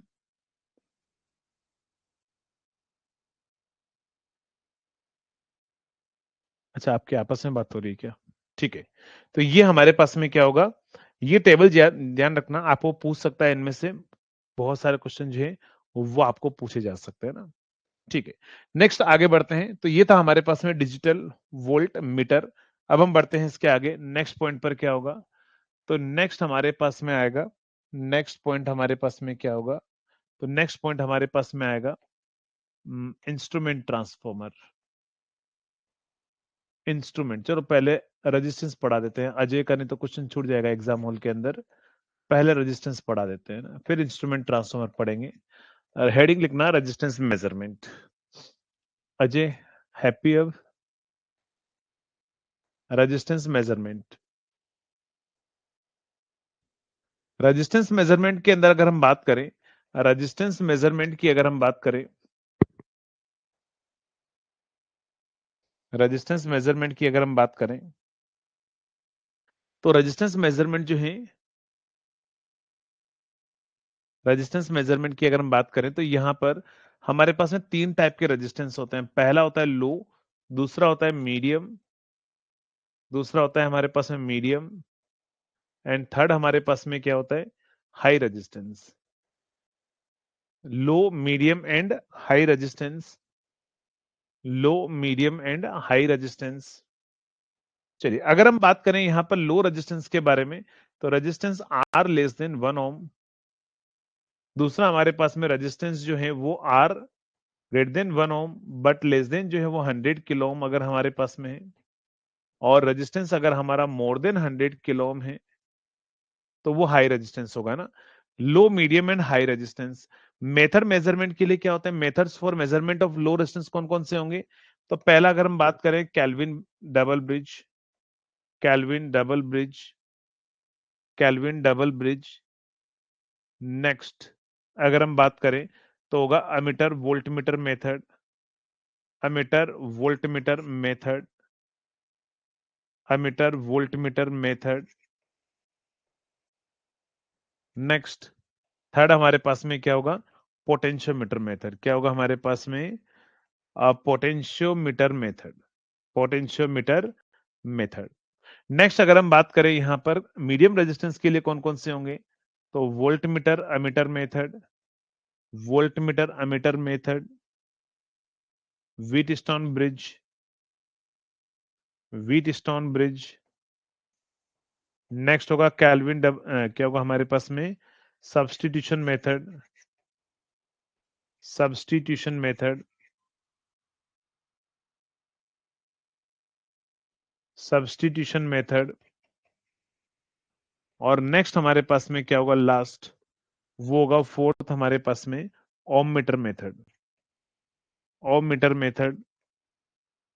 नेक्स्ट होगा हाई रेजिस्टेंस मेजरमेंट के लिए क्या होगा, तो लिख देना megger, megger, loss of charge method, loss of charge method, direct,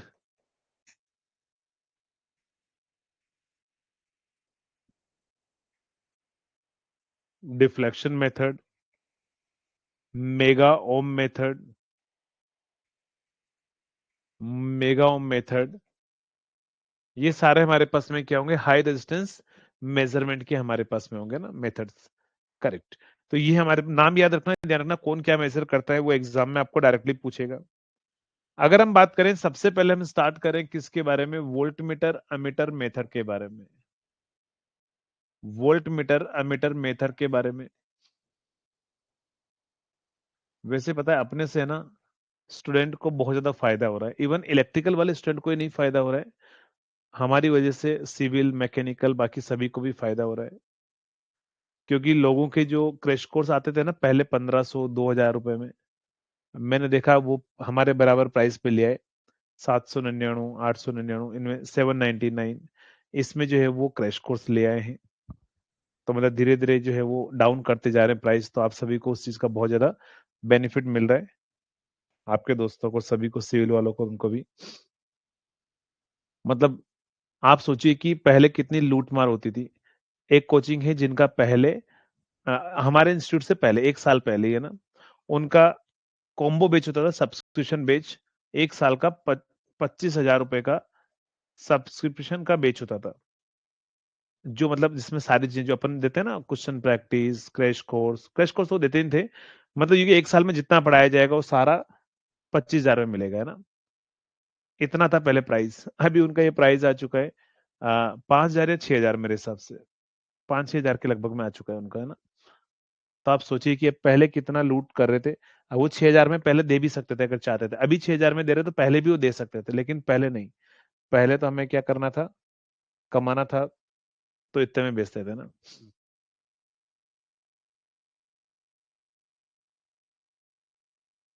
2021 में कोर्स 6,500 का लिए थे, वही तो बोल रहा हूँ मैं। तो बहुत फायदा मिला है उस चीज का, है ना। चलिए नेक्स्ट बढ़ते हैं। और जेकेएसबी वालों के साथ में तो मैक्सिमम पता है कोचिंग ने क्या किया है, जेकेएसबी वालों को तो पता ही होगा। अच्छा, टेस्ट सीरीज 999 में ली है ना, वही तो बोल रहा हूँ।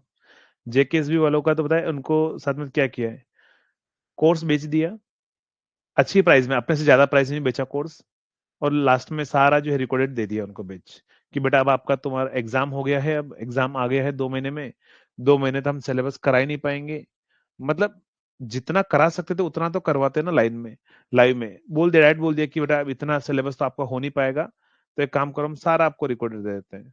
सारा रिकॉर्डिंग दे दिया। अब आप सोचो कि रिकॉर्डेड ही देना था तो फिर लाइव का प्राइस क्यों लिया। वो भी गेट का सिलेबस, हाँ डेफिनेटली मकबूल। गेट का सिलेबस दे दिया कुछ कोचिंग वालों ने तो, गेट के सिलेबस दे दिए गेट वालों के।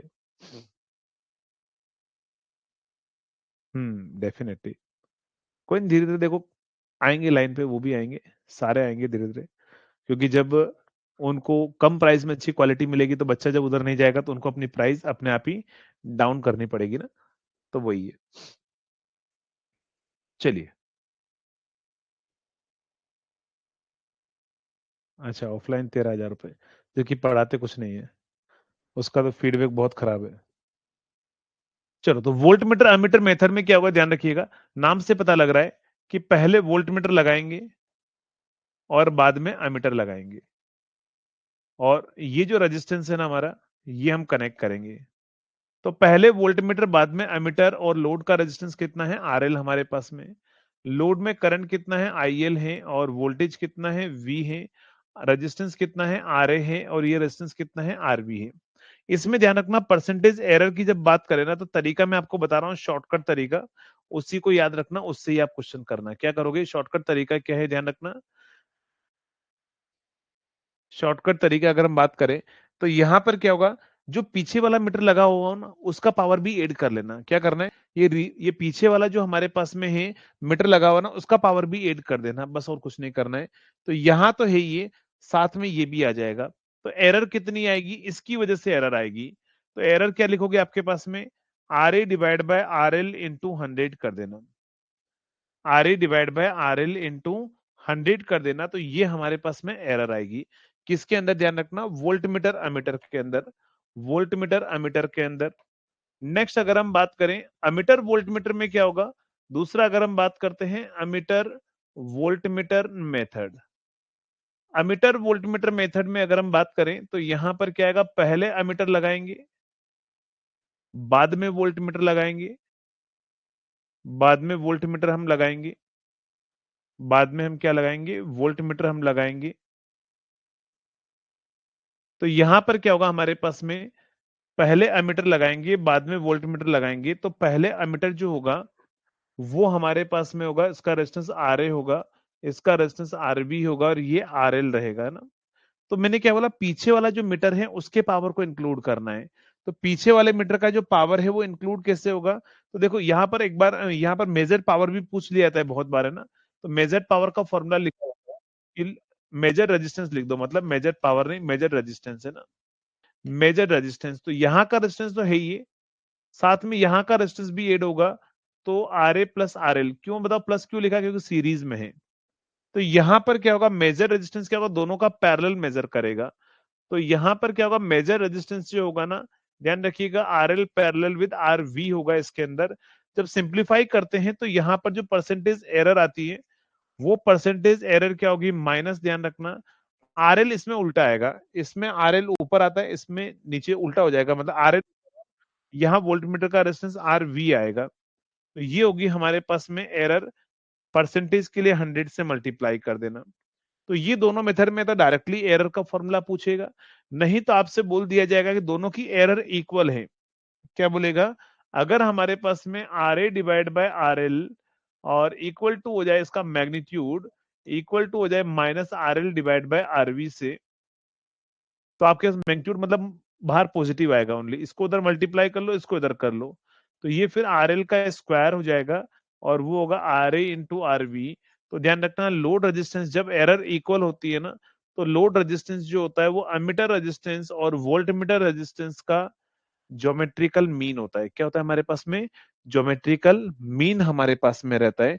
तो यहां से अगर हम बात करें, फॉर एग्जाम्पल हमें बोल दिया जाएगा कि आर्मेचर का जो रेजिस्टेंस है वो 0.4 ओम है हमारे पास में, वोल्ट मीटर का रेजिस्टेंस हमारे पास में कितना है, वोल्ट मीटर का रेजिस्टेंस कितना है, तो यहां से कितना आ जाएगा, वोल्ट मीटर का रेजिस्टेंस जो है वो 64 किलो ओम है। फाइंड, आपसे बोल दिया जाएगा load resistance if error equal, error अगर इक्वल है अबाउ, तो आपके पास में आरएल कितना होगा, आंसर क्या आएगा।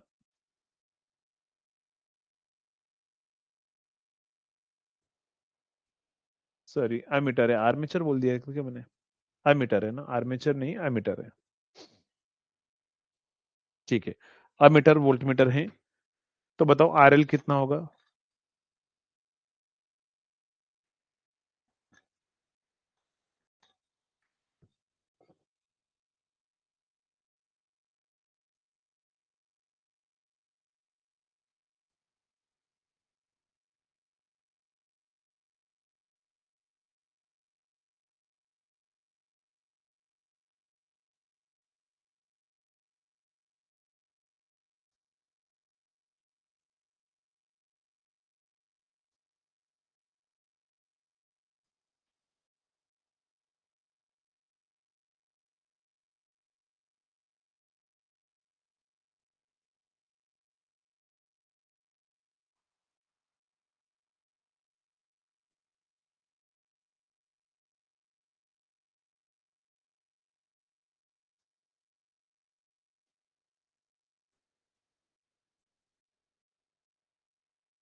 चलिए क्या आंसर आएगा,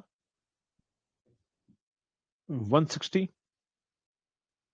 तो आरएल आपको निकालना है, तो आर ए की वैल्यू कितनी है, 0.4 इंटू कितना आएगा हमारे पास में 64, और किलो है आपके पास में, तो 1000 से मल्टीप्लाई कर लो। 4 का रूट तो कितना हो जाएगा 2, क्योंकि पॉइंट से मल्टीप्लाई कर लूंगा, 64 का 8 होगा और 100 का रूट 10 होगा। तो 160 आपके पास में ओम आंसर आएगा, करेक्ट। 160 ओम आपके पास में आंसर आएगा। तो ये है हमारे पास में है अमीटर वोल्टमीटर मेथड। नेक्स्ट हमारे पास में, और वोल्टमीटर अमीटर मेथड दोनों हमने कंप्लीट कर दी। नेक्स्ट अगर हम बात करें इसके बाद में, तो थर्ड हमारे पास में रहेगा Kelvin double bridge, Kelvin double bridge,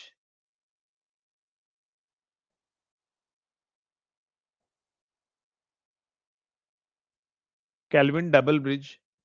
चलिए, तो कैल्विन डबल ब्रिज में अगर हम बात करें, तो कैल्विन डबल ब्रिज जो है वो क्या होगा हमारे पास में, कैल्विन डबल ब्रिज उससे पहले अपन केल्विन डबल ब्रिज से पहले अपन व्हीटस्टोन ब्रिज पढ़ लेते हैं। पहले हम व्हीटस्टोन ब्रिज पढ़ लेते हैं। व्हीटस्टोन ब्रिज,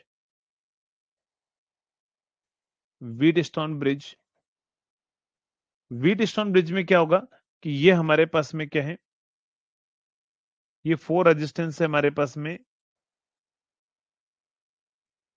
ये 4 रेजिस्टेंस हमारे पास में है। और यहां पर क्या होगा हमारे पास में, डिटेक्टर हम यूज करेंगे। ये डिटेक्टर का नाम क्या होता है बताएंगे आप मुझे? डिटेक्टर कौन सा यूज करते हैं यहां पर? ये पी क्यू आर एस, ये हमारे पास में है व्हीटस्टोन ब्रिज। ये जो डिटेक्टर हम यूज करते हैं ना,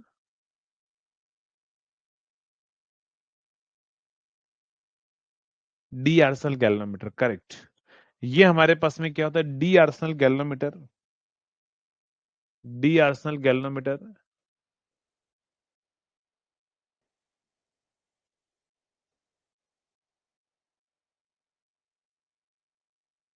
डी आर्सनल गैल्वेनोमीटर कहां पर ध्यान रखना, डीसी ब्रिज जहां पर होता है ना, वहां पर हम डी आर्सनल गैल्वेनोमीटर हम यूज करते हैं। जहां पर भी डीसी ब्रिज होता है वहां पर हम क्या यूज करते हैं, डी आर्सनल गैल्वेनोमीटर जो है वो हम यूज करते हैं। नेक्स्ट समझिएगा, नेक्स्ट समझना। अगर हम बात करें इसके अंदर, तो हमारे पास में बैलेंस कंडीशन पर क्या होगा, आपको सभी को पता होगा, अपोजिट आर्म और इन अपोजिट आर्म का मल्टीप्लीकेशन सेम होगा। P इंटू एस जो होगा वो Q इंटू आर होगा, यानी कि R इज इक्वल टू होगा P divide by Q into S. क्योंकि ये जो R होता है ना, इसी को अपन क्या मानते हैं, इसको मानते हैं हम अननोन। लेकिन ये जो रिलेशन मैंने कब लिखा है ध्यान रखना, ये जो रिलेशन मैंने लिखा है ये तब लिखा है जब बैलेंस कंडीशन पर होगा। कहां पर? ये लिखा है हमने एट बैलेंस कंडीशन पर, बैलेंस कंडीशन पर। तो बैलेंस कंडीशन पर हमारे पास में क्या होगा, आर की value P upon Q into S हमारे पास में रहेगा। नेक्स्ट अगर हम बात करें, एग्जामिनर आपको एग्जाम में ऐसा क्वेश्चन पूछ सकता है, बैलेंस कंडीशन पर एक आध और लिख दो, डिटेक्टर में कोई करंट फ्लो नहीं होगा, यहाँ का पोटेंशियल और यहाँ का पोटेंशियल सेम होगा, तो वीबी और वीडी सेम होंगे। बैलेंस कंडीशन पर क्या होगा, डिटेक्टर का करंट जीरो होगा। वीबी इज इक्वल टू क्या होगा, वीडी हमारे पास में रहेगा। वीबी इक्वल टू क्या होगा, वी डी हमारे पास में रहेगा, करेक्ट। नेक्स्ट अगर हम बात करें, इसमें आगे बढ़ते हैं नेक्स्ट पॉइंट पर, और नेक्स्ट पॉइंट क्या होगा समझिएगा, नेक्स्ट पॉइंट समझना। तो नेक्स्ट पॉइंट अगर हम बात करें यहां पर, तो आपको एग्जामिनर ऐसा क्वेश्चन दे देगा, आपको क्वेश्चन ऐसा दे दिया जाएगा,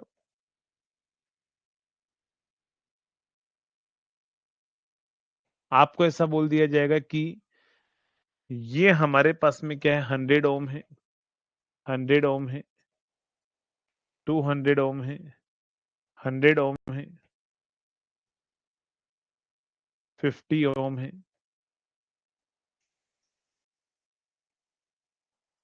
और यहां पर आपके पास में क्या दे देगा, ये आपको दे दिया जाएगा 20 वोल्ट सप्लाई है। आपसे पूछेगा बताओ करंट आई कितना होगा। जल्दी सॉल्व करेंगे, देखते हैं कौन सही आंसर देता है, जल्दी से बताओ। इस बार एसएससी जेई का कट ऑफ थोड़ा कम हो सकता है, क्योंकि नॉन टेक का सिर्फ स्टेटमेंट वाले पूछ रहे हैं। नहीं, ऐसा कोई दिक्कत नहीं है, नॉन टेक का स्टेटमेंट वाले पूछ रहे तो टेक्निकल में भी स्टेटमेंट ही पूछेंगे। ईएससी के क्वेश्चन लगाओ, वैसे हम प्रैक्टिस कर ही रहे हैं, कोई दिक्कत की बात नहीं है।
चलिए जल्दी सॉल्व कीजिए यार, अनबैलेंस्ड का है तो क्या हो गया, सॉल्व करो, एग्जाम में आता है।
चलिए कितना आंसर आ रहा है, ठीक है समझिएगा। इतना टाइम क्यों लगा आपको, क्योंकि आप लोग मेरा वाला शॉर्टकट यूज नहीं कर रहे हैं।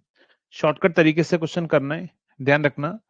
यहां पर वोल्टेज कभी भी निकाल, यहां पर वोल्टेज निकालना हो, क्योंकि करंट निकलेगा तब यहाँ वोल्टेज आएगा, तब मतलब थेवेनिन वोल्टेज है ना। तो आपको क्या करना है, सुनना, यहाँ वोल्टेज निकालना है तो ये रेजिस्टेंस लीजिएगा। तो वीटीएच का आंसर क्या आएगा, ध्यान रखना, थेवेनिन वोल्टेज आएगा 200 डिवाइड बाय इन दोनों का समेशन कर देना 300, माइनस ऊपर वाला लिखना 100 डिवाइड बाय ऊपर वाले दोनों का समेशन कर देना 200। तो ये answer multiplied with supply voltage कर देना 20। तो ये आएगा 2/3 और 1/2 इंटू क्या होगा 20, 6 एलसीएम ले लो, तो ये हो जाएगा 1/6 इंटू 20। तो आंसर आ गया हमारे पास में 10/3 वोल्ट वीटीएच। आरटीएच का अगर हम बात करें तो इन दोनों का पैरेलल और इन दोनों का पैरेलल ले लेना, सिंपल बिना सोचे। तो 100 parallel with 100 100 parallel with 100 plus 200 parallel with 100, तो ये तो हो जाएगा 50 प्लस इनका कितना आएगा 200 इंटू 100 डिवाइड बाय 300, 200 बाई 3, ये आ जाएगा 200 बाई 3, तो ये आ जाएगा कितना है 50, तो ये आ जाएगा 350 बाई 3 आरटीएच आ गया। बस क्वेश्चन हो गया। अब थेवेनिन वोल्टेज आ गया, थेवेनिन रेजिस्टेंस आ गया, और ये 50 आप लगा दीजिए। ये कितना है ध्यान रखना, ये है 10/3, ये है 350/3, 350/3, और ये 50 है, इसको आप 150/3 कर दो, मतलब ये जो 50 हटाया था ना 150/3 कर दो, डिवाइड बाय 3 में रहेगा, कैंसिल होगा, होना हमारे लिए बहुत आसान रहेगा। तो बस क्या करना है, इसमें करंट निकालना है ना, करंट निकालना है तो वोल्टेज डिवाइड बाय दिस कर लो, तो करंट निकालना है तो क्या होगा, वोल्टेज कितना है ध्यान रखना 10/3 डिवाइड बाय 350/3 प्लस 150/3, तो ये आंसर आ जाएगा 10 डिवाइड बाय कितना होगा, 3 से 3 कैंसिल हो जाएगा नीचे, तो ये आ जाएगा 500। तो ये कितना आ जाएगा हमारे पास में, ये आएगा 0.02, हमारे पास में आंसर आ रहा होगा 0.02 एम्पियर। इतना सा क्वेश्चन था, कहाँ टफ है यार, बहुत ही आसान क्वेश्चन है। ठीक है, कोई टफ क्वेश्चन नहीं है, बहुत आसान क्वेश्चन है। आज से कुछ ऐसे क्वेश्चन आपको एग्जाम में देखने को मिलेंगे। ठीक है, ऐसे क्वेश्चन आपको एग्जाम में देखने को मिलेंगे। चलिए नेक्स्ट अगर हम बात करें इसके अंदर, तो नेक्स्ट हमारे पास में अगला इंपॉर्टेंट पॉइंट जो है वो हमारे पास में क्या होगा, यहां पर व्हीटस्टोन ब्रिज के अंदर कुछ क्वेश्चन ऐसे भी पूछ लेता है जिसको आप वर्बली देखते से आंसर लगाएंगे, और जैसे ऐसे क्वेश्चन एग्जाम में देखने को मिलेगा तो आपका दिल गार्डन गार्डन हो जाएगा। लेकिन ऐसा नहीं कि आपका सभी का दिल गार्डन हो जाएगा, तो उससे कोई फर्क नहीं पड़ेगा आपके रिजल्ट पर। आप खुशियां मनाएंगे बैठे बैठे कि सर मेरा सिलेक्शन हो जाएगा, जैसे 10, 20, और ये कितना आ जाएगा हमारे पास में, ये आ जाएगा हमारे पास में 5 और 40। अगर ऐसा क्वेश्चन दे दे और आपसे पूछे बताओ यहां पर करंट कितना होगा, जल्दी से आंसर बताएंगे, क्या आंसर आएगा? 150 कैसे होगा बेटा? हिमांशु, हिमांशु बोल रहे सर 150 कैसे लिख दिया आपने? हाँ, ऐसा क्वेश्चन देखते से आप बहुत खुश होंगे, लेकिन आप ही नहीं सभी खुश होंगे ना, तो इससे कोई ज्यादा फर्क नहीं पड़ने वाला है ना। बैलेंस ब्रिज है, बैलेंस ब्रिज है,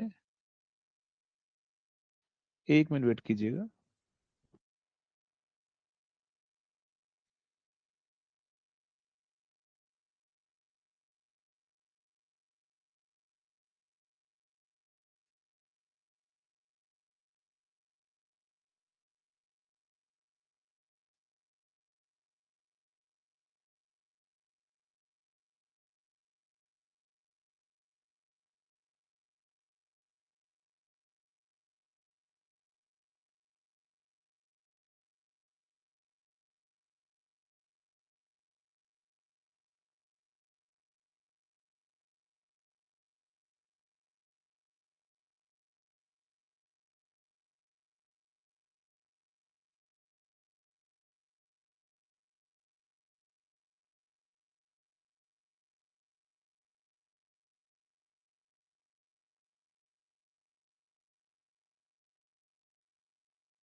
चलिए आगे स्टार्ट करें।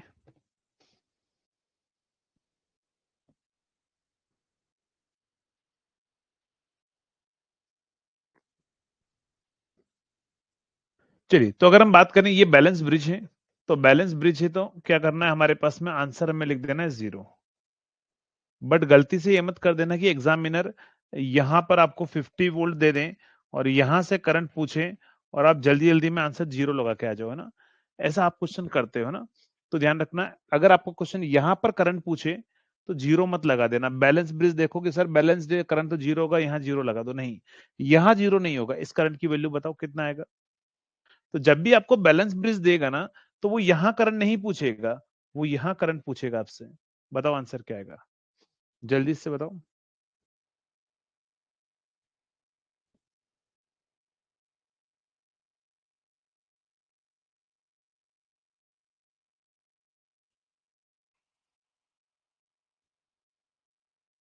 कुछ नहीं, वो हिमांशु सर का फोन आ गया था, तो उनसे कुछ बात करने लग गया था मैं।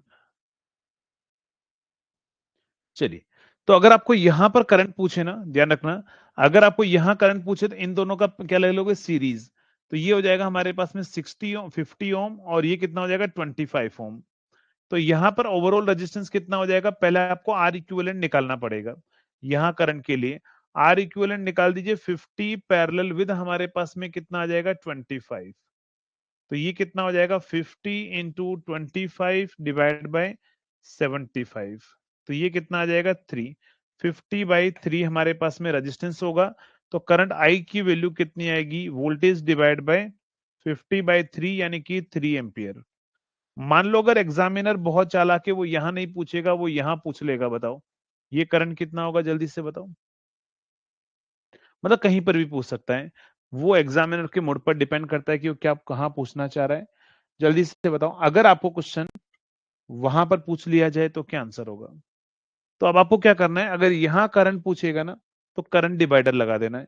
ये resistance divide by total resistance और मल्टीप्लाई कर लो, तो यहां करंट कितना आएगा। तो करंट डिवाइडर रूल से यहां का रेजिस्टेंस आप लोगे 25, डिवाइड बाय टोटल रेजिस्टेंस 8 कर लोगे 75, मल्टीप्लाइड विथ 3 करोगे तो ये 3 से कैंसिल हो जाएगा, तो 1 एम्पियर हमारा आंसर आएगा।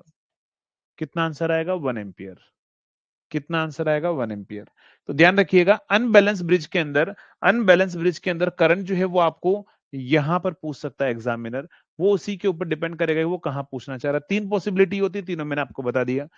यहां से करंट पूछेगा, या फिर यहां से करंट पूछेगा, या फिर आपको यहां से करंट पूछेगा। अगर करंट नहीं पूछेगा तो वो यहां का वोल्टेज पूछ लेगा, तो भी कोई दिक्कत की बात ही नहीं है। करंट निकाल लेंगे, रेजिस्टेंस से मल्टीप्लाई कर देंगे, वोल्टेज भी आ जाएगा हमारे पास में ना। कर लोगे। अब जल्दी से बताओ, इस टाइप के एग्जाम्पल, इस टाइप के एग्जाम्पल आप कर लेंगे, जल्दी से फास्ट रिप्लाई करेंगे। चलिए नेक्स्ट, तो आगे बढ़ा जाए।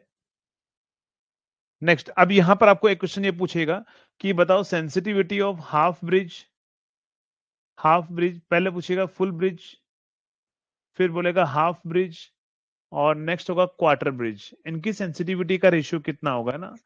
ये क्या होगा, हाफ, ये होगा फुल ब्रिज सेंसिटिविटी, है ना, full bridge, full bridge sensitivity, sensitivity यहां पर हाफ, और ये होगा क्वार्टर। तो फुल ब्रिज में 1 लिख देना, हाफ में हाफ लिख देना, क्वार्टर में क्वार्टर कर देना, और एलसीएम ले लेना, तो 4:2:1 हमारा आंसर आएगा, है ना। फुल में 1 लिख देना, हाफ में हाफ कर देना, क्वार्टर में क्वार्टर कर देना, एलसीएम ले लेना, 4:2:1 हमारा आंसर आ जाएगा ना। तो ये आपको पूछ लेगा फुल ब्रिज, हाफ ब्रिज और क्वार्टर ब्रिज की सेंसिटिविटी। लेकिन अगर कभी फॉर्मूला पूछ ले फुल ब्रिज की सेंसिटिविटी, तो ये लिख देना E/S/V। ठीक है, हाफ ब्रिज की सेंसिटिविटी पूछे तो E/2 और फुल ब्रिज की, क्वार्टर ब्रिज की सेंसिटिविटी पूछे तो E/4 एक आध बार मैंने देखा है डैड, ये फॉर्मूले भी पूछे गए हैं ना, ये फॉर्मूले भी पूछे गए हैं। तो इसमें भी याद रखना कि ये S/V क्या होता है, यहाँ पर डिटेक्टर सेंसिटिविटी या वोल्टेज सेंसिटिविटी क्या होता है, डिटेक्टर सेंसिटिविटी, डिटेक्टर सेंसिटिविटी या फिर क्या होगा voltage sensitivity, voltage sensitivity, voltage sensitivity क्या होगा डिटेक्टर सेंसिटिविटी, या फिर क्या होगा हमारे पास में वोल्टेज सेंसिटिविटी हमारे पास में रहेगा ना। चलिए, तो ये सारे पॉइंट आपको क्या करने हैं, आपको याद रखना है। एक और याद रख लेना ब्रिज सेंसिटिविटी, एक फॉर्मूला और बता देता हूं मैं आपको। Bridge sensitivity, bridge sensitivity, bridge sensitivity होता है S of B is equal to हमारे पास में क्या आएगा, तो एस ऑफ बी जो होगा वो हमारे पास में आएगा del theta divide by del R by R. तो ये हो जाएगा R into del theta divide by del R, ये भी पूछ सकता है। नहीं तो E into S O V into R divide by del R, ये फॉर्मूले भी पूछ सकता है आपको एग्जाम में। एक आध बार ये वाला क्वेश्चन पूछा हुआ है, ब्रिज सेंसिटिविटी का क्वेश्चन भी आया हुआ है हमारे पास में ना। तो डिपेंड करेगा कि वो क्या पूछना चाह रहा है, बट मैंने आपको सारी चीजें लिखा दी हैं कि वो half bridge, full bridge, quarter bridge, किसी में कुछ भी पूछे आप आंसर बता सकते हैं। नेक्स्ट, अगले क्वेश्चन का आप आंसर बताएंगे। नेक्स्ट हमारे पास में क्या होगा, नेक्स्ट ब्रिज पर बात करते हैं। नेक्स्ट होगा कैल्विन डबल ब्रिज। क्या होगा कैल्विन डबल ब्रिज,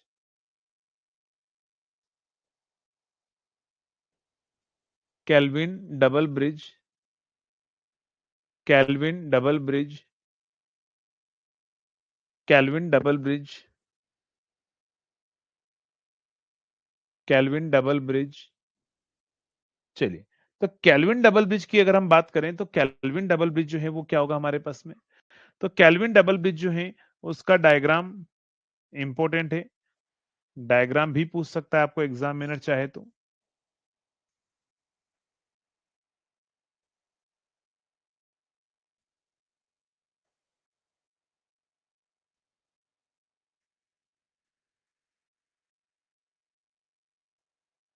तो ये हमारे पास में होगा कैल्विन डबल ब्रिज का डायग्राम है ना।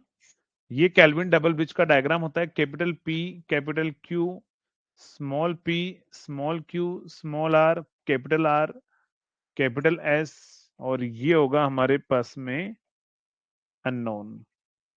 ये क्या होगा अननोन रेजिस्टेंस हमारे पास में होगा आर। तो ये हमारे पास में क्या है अननोन रेजिस्टेंस आर जो है, अननोन रेजिस्टेंस आर जो है, बैक स्लाइड, हाँ ये स्मॉल ई है, सही बात है। सही जो लिखा हुआ है मैंने एकदम सही लिखा हुआ है, स्मॉल ई, ई मतलब वही वीटीएच, यहाँ का थेवेनिन वोल्टेज है ना, यहाँ का वोल्टेज स्मॉल ई, ऐसा डिटेक्टर के क्रॉस है ना। जल्दी से लिखो ये।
चलिए कंप्लीट। ठीक है, तो यहां पर क्या होगा ध्यान रखना, अननोन रेजिस्टेंस आर का फॉर्मूला है ना, अब आपको याद रखना पड़ेगा, इसमें अब मैं कुछ नहीं कर सकता। P by Q into S, कैसे याद करना पड़ेगा, जिससे मैंने याद कर रखा है ना। तो ये कैसे याद कर रखा है, Q into R upon small P plus Q plus R, और क्या होगा capital P divide by capital Q is equal to small P divide by small Q. तो मेरा तरीका समझ में आया। तो जिस तरीके से मैंने याद कर रखा है वैसे आपको भी याद करना है ना, क्योंकि एग्जाम में आप डिराइव नहीं कर पाएंगे। अगर आपको फॉर्मूला डायरेक्टली पूछेगा तो ये तो व्हीटस्टोन ब्रिज वाला लिख दीजिए।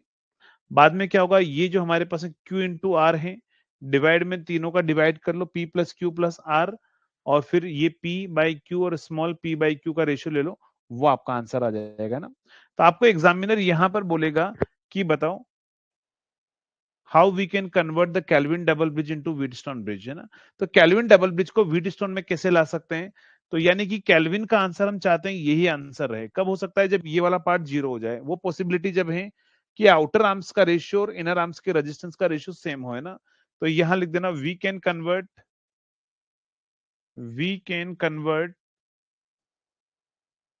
Kelvin double bridge Kelvin double bridge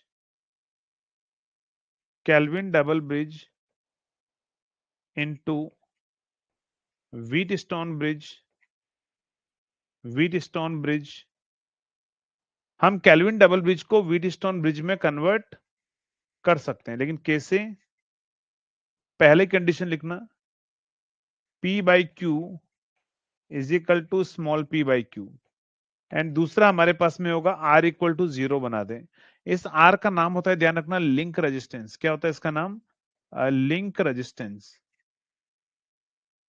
link resistance है ना। चलिए, तो यहां पर लिख देना बाय शॉर्टिंग लिंक रेजिस्टेंस।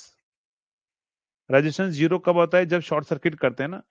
तो बाय शॉर्टिंग लिंक रेजिस्टेंस, है ना। और ये क्या होगा? If outer arms ratio equal to inner arms ratio, है ना। If outer arm ratio equal to inner arms ratio, है ना। Inner arms ratio. चलिए, आउटर आर्म्स का रेशियो और इनर आर्म्स का रेशियो अगर इक्वल होता है तो हमारे पास में हम ऐसा कर सकते हैं, कैल्विन डबल ब्रिज को हम व्हीटस्टोन ब्रिज में कन्वर्ट कर सकते हैं। चलिए, इसके आगे जो है अभी और भी बहुत सारी चीजें होगी जो हम कल पढ़ेंगे, और कल मोस्ट प्रोबेबली अपन कोशिश करेंगे, नहीं थोड़ा बहुत बच जाएगा तो वो परसों कंप्लीट करेंगे। ठीक है, चलिए।